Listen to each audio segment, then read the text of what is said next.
Hi guys, in today's video I am showing you how to delete WhatsApp account. The process is really simple and easy. All you have to do is open your WhatsApp application. After it opens, take a look on the right top.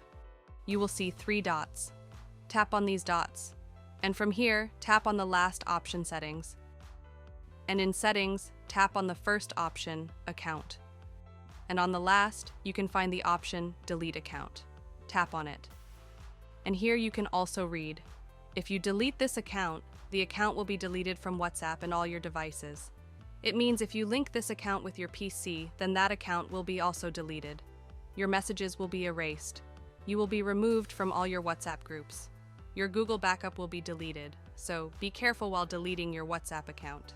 After it, here you have to select your country, and here, write your mobile phone number. And after writing, tap on this option delete account. Then your WhatsApp account will be deleted permanently. So it was the primary way by which you can delete WhatsApp account.